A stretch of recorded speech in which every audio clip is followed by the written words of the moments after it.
Welcome back to the channel of Truth, Trust, and Transparency. Today, it's another deal review from you guys, my YouTube audience. There's no tricks to this one. Literally, I had a comment come up the other day on my personal YouTube, and the comment reads this. Hi, Davey. Great video. Are you able to analyze this, please, as this has been sitting on the market for more than 100 days in a hot suburb like Dallas, 37 Burger Street. I said, no problem, leave it to me. So today we're going to dive into the suburb of Dallas, which is again down in Victoria, to see if there are any reasons why this particular property would be on the market for 100 days. So let's jump straight into it. So Dallas in Victoria, I'm on the platform hashtag. I'm going to dive in, have a look at the data, just give you my open thoughts, opinions, no right or wrong answers here, but I'm just going to tell you what I see from this sort of deal review. Dallas, Victoria, price is about $586, typical price. Over the past 6 months, it's seen 4% growth. Over the past year, it's seen 6% growth. Over the past 3 years, it's seen 5.7% growth. And over the past 5 years, it's seen 20% growth, 3.9% yield. So already I can see there that growth is potentially a little bit of an issue, but let's dive into the suburb data. Okay, first and foremost, as we've seen previous to my actually deal review yesterday, so capital growth and risk scores are quite low on this one. Not a first good sort of leading indicator. It is in the Hume City Council. Dwellings, 2,500, population 6,700. Very decent size, okay. As we can see here, typical price has sort of increased over time. Median rents sort of slightly, not too much. One of the things I'm always interested to see is the growth rate cycle. So here we see elements of extremely high growth, 15%, and then and negative growth. So one time here, 2 times, and then 3 times after COVID, or sort of at the back end of COVID, which is really interesting. Also, peaks and stuff of up to 20%. So it's one of those markets that's quite rapid in terms of, I call it the sort of yo-yo market, up and down, up and down. So obviously, depending what the strategy is for this one, it appears that, we're at some sort of peak in terms of where it is. Let's see if the rest of the data does reveal that. Okay. URSAD is going to be, so URSAD's at 1. There's your first amber flag. And the reason why that is an issue is that is your lowest socioeconomic status area. We know with these particular areas, there also comes a high renter to owner ratio, because when we think about it logically, low socioeconomic, there is often lower affordability. There are more people that rent in those areas than own. So 32% is not huge. It's not a 30. Is not like the Darwin one that we saw the other day that was up to 50s. In terms of the demand profile, it's pretty stock standard. 3 bedrooms, no arguments here. Now, one of the main issues here is the affordability. Affordability is 45 years to own. Now, my issue and the question that I would pose to anyone that is watching this video, and I'm not one of those people that, F this, F that, what I say goes, but my question that I would pose to you, if you're going to be looking in, say, Dallas for an investment, if it's at 45 years to own, it is incredibly unaffordable for the people that live in Dallas to be able to afford to buy there. So how will we see that change in the short term if it's at 45 years to own? It's obviously there will, and because Melbourne is seeing it in almost every suburb, there is the influx of investors, there is the influx of buyers agents, but where we see the typical yield starting with the 3, I would have to question here is how will this grow if the residents who live there can't afford to? It tells me that the people that are going to be buying here in this particular suburb might be more so property investors, which is not the greatest. It will push up prices because we know that buyer's agents or uneducated investors will come in and pay over a premium. But for how long? For how long can we push prices up at a typical price of, say, what were we? 586. Well, if that goes 650, and our yield starts to drop to the low threes, and investors look at that and say, hey, that's no longer a viable investment option. I can look elsewhere. Where will we see the price growth then once investors come out of that market? And don't forget, we're at 32% rent and owner ratio. So if that goes into the 40s and 50s, then we have, this volatile market. And that could mean the story of this past growth chart, The market becomes appealing to investors. Investors pile in. The yield then softens. Investors say it's no longer affordable. It's no longer affordable. We have price stagnation. Maybe we have the correction, which makes sense when we look at the growth chart. So we're sort of layering together. Matty Jolich always talks about it. We're laying together a bit of a story, a bit of a narrative around the suburb and what it's doing. So that's sort of how I'm thinking about this at the moment. Stock on market is decreasing heavily, we always like that. It's great. One thing to notice as well, and you may not be able to see it on YouTube, but the listing numbers, right? You might look at that and say, oh, but stock on market is nosediving. Okay, is it nosediving? Because here we're at 12 listings. Here we're at 4 listings. So it's not as if it's went from 100 down to 4. It's 12 to 4. So it's not a huge difference in my opinion. However, the visual of the graph probably tells a different story. Inventory, same sort of thing. Building approvals, one in there probably worth investigating. Hold period 9 years. So vacancy rates, similar story. We went from 12 vacancies down to 4. It's decreasing, but there's just not heaps of stock is what I'm getting the sense for. Days on market has been pretty much, stagnant for the last 5 years. So again, it tells me that, if days on market is relatively the same at 50 days on market, there is no demand in this market. Why is there no demand in this market? Well, a conclusion I could easily come to at the moment by looking at what I've seen just today is that because it is extremely unaffordable, people just can't buy it. So there's not the demand there because people can't afford to buy there. So we might be getting some investor stock in here. Again, I'm thinking this might be a short-term market because I do have a extremely low vacancy rate. I do have only 4 vacancies, and we'll see in a few of the other tabs today. But, to me, the signs here that this is a investor market. This is probably a buyer's agent market. But at 45 years to own, it makes sense now that with stock on market, the days on market are still the same because the demand is just not there. We have a strickening supply, but the demand is just not there for people wanting to buy here. So that's my sort of conclusion from the data. I can't see, how a house price is going to grow here.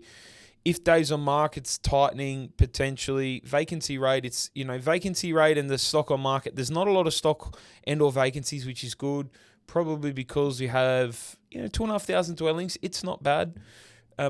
But one URSAD, 32% renter to owner ratio, it's kind of like this may be a rental market for investors to buy in, but what's going to push up growth? Just other investors? That can only last so long, especially when yields are only at 3.9% or whatever they are.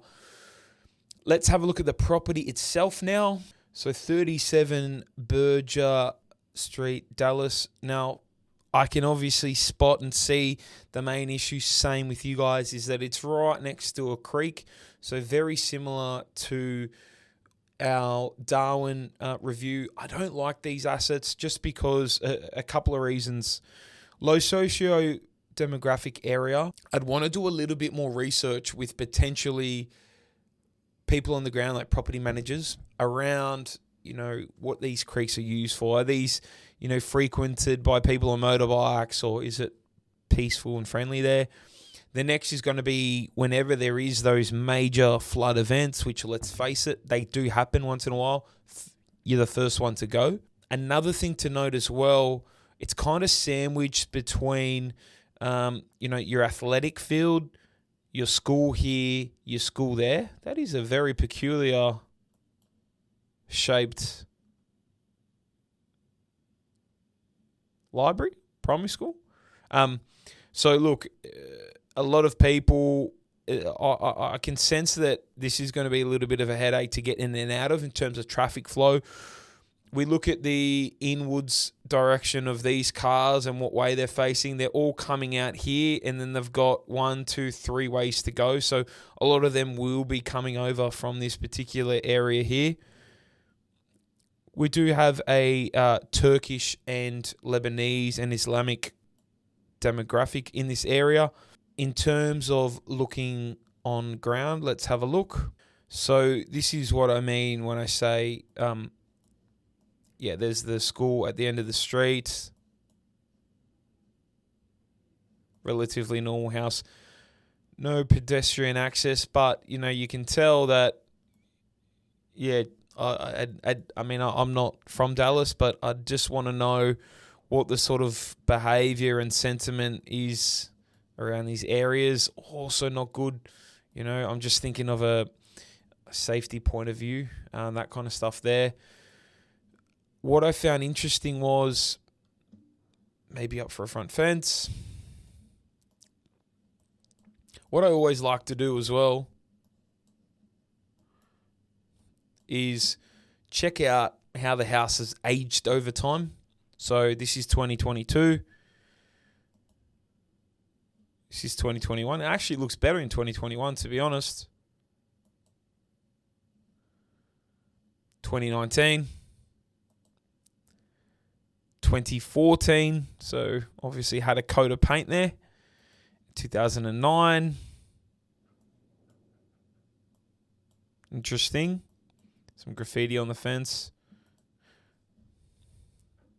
And 2007. So, to be honest, I think if I look at this facade, the vibe it's giving me is that with a quick tidy up in the yard and that, it would be okay. However, one thing I always say to people we teach in the course and those sorts of things is make compromises on the parts of the house that you can control, that you can change with money. What do I mean by this? If I was to just block out, for example, for now, where it's located, and I just looked at this house and it was just in a normal suburban street and the data was a little bit better, people would be turned off on this. Whereas here I know, look, if I go through, tidy up the fence, the gardens, I give it a pressure wash, fresh coat of paint, a general cleanup, maybe some matching window fittings, that will turn out and look great. At the moment, not so much. I can change all that I've just said with a little bit of money, and me being an investor, I know how to do it quite cost effectively. I cannot change, no matter how much money I have, the location of the property next to this sort of swale and creek, and people dumping illegally. So unfortunately, you can't, I would say, don't compromise on these types of things next to assets. Compromise on the things that, you can fix with money. Money can solve issues. So it hasn't changed too much over the years, in my opinion. Nothing that we can sort of pick up too much.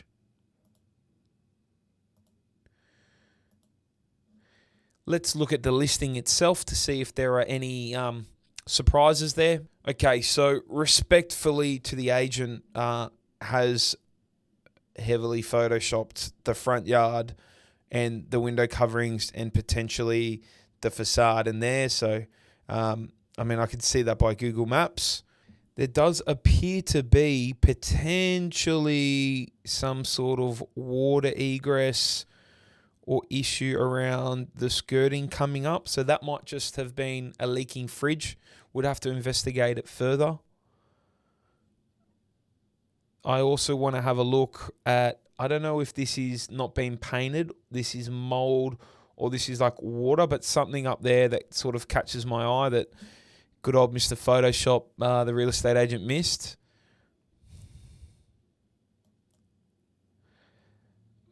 Bathroom is, that's interesting. That could be a covered window, I think. The bathroom is, really interesting. Couple of moving parts in here that, don't give me a huge, how would I say, confidence that, this bathroom is leak proof. This looks to be potentially one of the front rooms, heater, aircon. Again, inside, I'm not seeing huge alarm bells. I'm just seeing a little bit of work to get the hands dirty. This would probably need a paint, and this looks like it could have been a covered up door. Backyard, as we would have suspected, something there coming off the roof. Front room, pretty tidy. Again, I've done this on my floors of a property on my socials, guys, where you can come in and get the floors sanded and lacquered. I think it cost me $2,000. I got a 3-bedroom house done, and they turned up fantastically. I just wouldn't recommend you get a gloss finish, by the way. We can see that this is the front yard. Really, really interesting if this is just like a fixed pane of glass or what it is, because there's no architraves and it doesn't look like a window frame. But anyway, looks to be the same front room. Another bedroom. No real issues. Does look tight in terms of spacing. Creative. Looks like another window that's tried to be boxed up.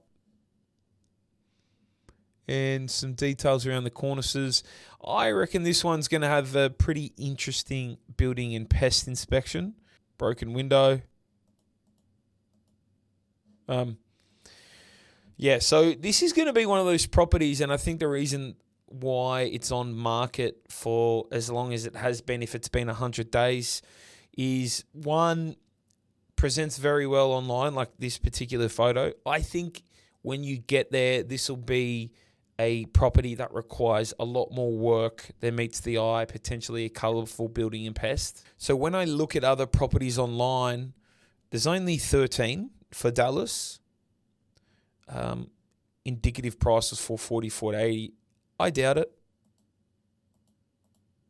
So it'd be interesting. I'd be calling the agent on this one to see what this is sold for, because this is a school. This is the sort of swale, public swale, and the house that we've just looked at is just there. So this is just up the road and backing onto the swale. That will give you a good indication of, what it's sell for. Actually, you know what? Let's give him a call now.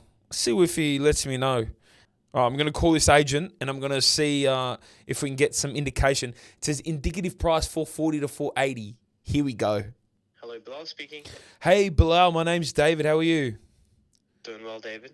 Hey, mate. Just quickly, I'm helping a mate out. I'm just putting together a video for them on a property that's for sale in Dallas on Burger Street. Look, Bilal, I don't want to take up too much of your time or waste it, but I know you had one on Dallas Drive that sold. What did can you give an indication? Can you give any indication on sold price or?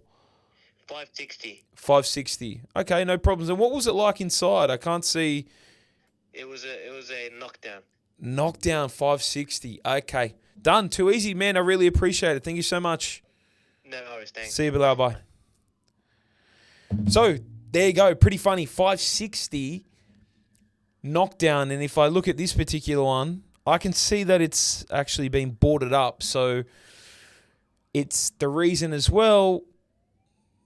Now, which makes this one funnier because if they want, there is no way they're going to get 528 to 580. I think that is extremely low. If that's at 560 and a knockdown, this is still livable. So this would be into the 600s well and truly. I think the agent needs to update that. However, we have a look at the other ones. Again, Dallas Drive, the cheeky boys. Cheeky boys. There's no way that that's 465 from what we've just seen. Under offer, added 3 days ago, and this one here that's sitting on market. So when I get asked why has it been on market for a few days, I come to this conclusion. One is there might not be too much investor activity because of the data. 2, its location opposite the swale and that sort of main road. 3, I think it probably presents a lot worse in real life for those that are going out there and having a look at it, and it might have a colourful building and pest. 4, I think the agent's expectations are extremely a lot higher than this. I would say more than 10% higher than this, which is obviously a bit of price baiting, should you will, and the reason why it's stayed so long on market. So that would be my issue. When I do take it into, Land Checker and have a look at the overlays, there's not too much on it. One of the main overlays was just airport noise, which if I zoom all the way out, you can see that planes approaching onto this runway. But huge issue, probably not. If that's the end of the exclusion zone, probably not. Apart from that, it appears to be bushfire prone proof. I mean, the burglary statistics were, at a higher level compared to other areas. ERSAT of 1. Am I surprised by that? Not really. But yeah, that's probably my review of it. Do I think that would I buy this? Look, I'm going to say no. For me, what would have to change? 1, I'd have to be looking in a street or asset that isn't on a swale. So that could decrease your value too. So if I was looking on another normal street in Dallas, what I would want to see from Dallas is that affordability creep towards 30. I know particularly in Victoria, there are also other areas that are in this price bracket, but the affordability is sub 30 years to own. Those areas would give me more confidence rather than this, especially at, it's listed for 520 to 580, but we've just seen the agents told us, directly out the road, something sold with boarded up windows for that amount, for that. So we know that this is going to be worth a lot more. So I think there's an issue there around maybe agent bait, price guides and all that kind of stuff. But I mean, we'll see how we go. Would I buy it? No, because the fundamental, the affordability is probably I wouldn't be comfortable with. 2 is its direct location opposite the swale. 3, it's also not in a great spot in terms of proximity to the school. And then 4, this would be pending, and you don't have your sections 32, so you can't check here, but this would be depending on a review of a view on potentially of, what lies beneath it in the building and pest. There could be issues in there because they've heavily photoshopped a few of those photos. So look, that's probably why, in my opinion, that it's stayed on the market for 100 days.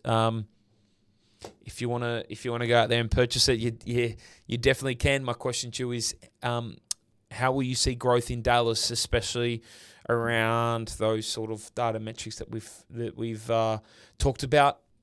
If you're opposed to this view, you have anything to add, or you took some value away from today's video, it would be fantastic just to see you leave a comment and subscribe. I have said it before, but about 70% of people that watch my videos aren't yet subscribed, which is why I have such a small subscriber count. But subscribe If you've got a deal you want looked at, send it through, and I'm happy to help you guys and provide value so that when you're looking in an area similar, you know a few of those things to look at and look for. But apart from that, thank you so much for watching, everyone. I appreciate it, and I will see you guys again tomorrow.